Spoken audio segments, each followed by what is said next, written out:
Welcome back to Stewart Science. Today we're talking about the force due to gravity, which we often call weight.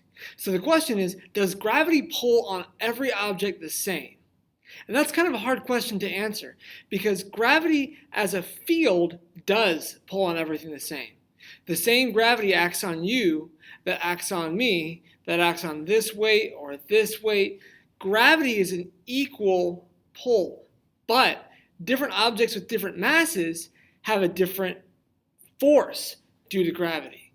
So your force due to gravity, your weight, probably isn't the same as mine. And so these two masses, the 500 and the 200 gram mass, they do not have the same weight.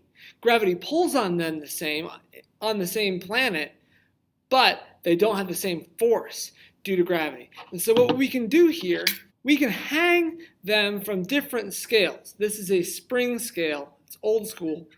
We also have digital scales too. This one's Bluetooth that will connect to our computer. And so we can measure the downward force of gravity on these objects.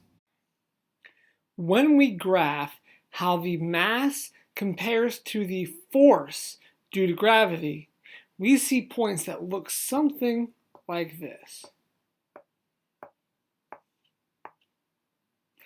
And so what we conclude is that the relationship is a line. It's a linear relationship, which lets us predict the force if we know the mass, and the mass if we know the force. All we need to find is the slope for that line. So as we said before, slope is rise over run. And so on our rise axis, we have force, and on our run axis, we have mass. So our y-axis over our x is force over mass. And the slope of that line that we had drawn here is gravity. If we're on a steeper slope, that means that we have a higher gravity.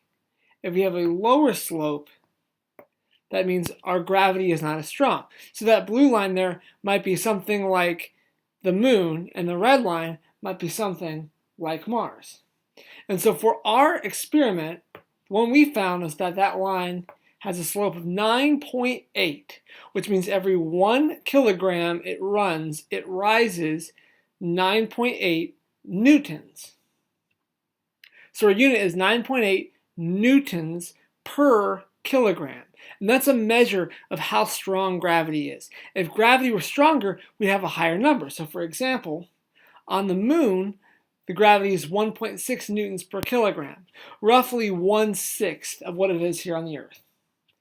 On Jupiter, it's 24.8. It's over 2.5 times as strong as it is here on the Earth. Because with more mass, you have a stronger pull due to gravity.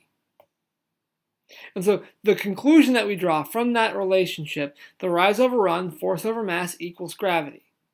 And so for us here on Earth, that gravity is usually 9.8 newtons per kilogram. And so we want to write that as an equation. I would just move mass off the bottom of the equation over here by multiplying both sides by m. That's where this equation comes from. Force equals gravity times mass. And then I just simplify that by writing the letters instead of the words, and I get F equals m times g. That's the equation you'll see in every textbook ever for the rest of ever. And so where F equals force, m is mass in kilograms, and g is gravity in newtons per kilogram. So here's some examples. If I have 88 kilograms, then I want to figure out what my force due to gravity is. So if I pull up that equation, F equals m times g, this 88 kilograms goes in for mass. And so I would have F, which is what I'm looking for, equals 88 times, and that g is always 9.8 on Earth. And so when I run those numbers, I get 862.4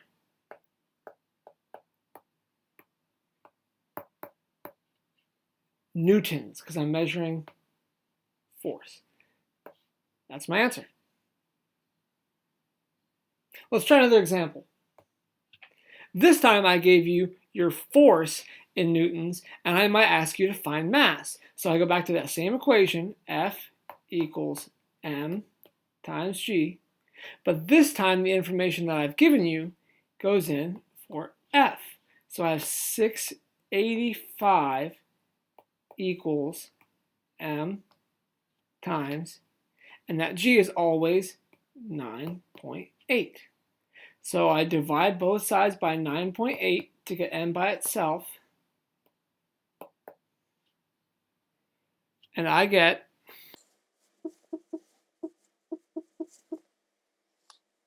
69.9 kilograms equals mass.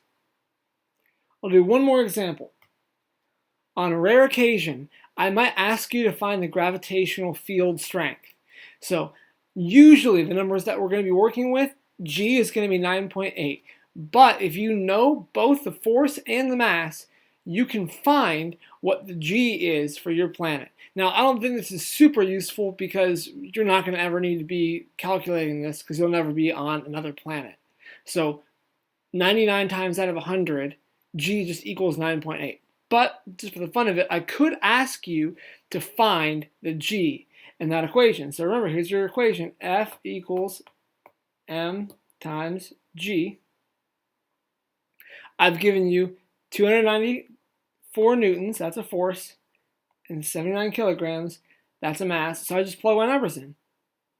294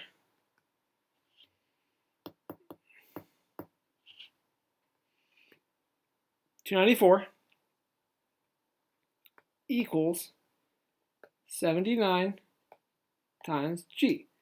And then to get G by itself, divide both sides by 79. I plug that into my calculator.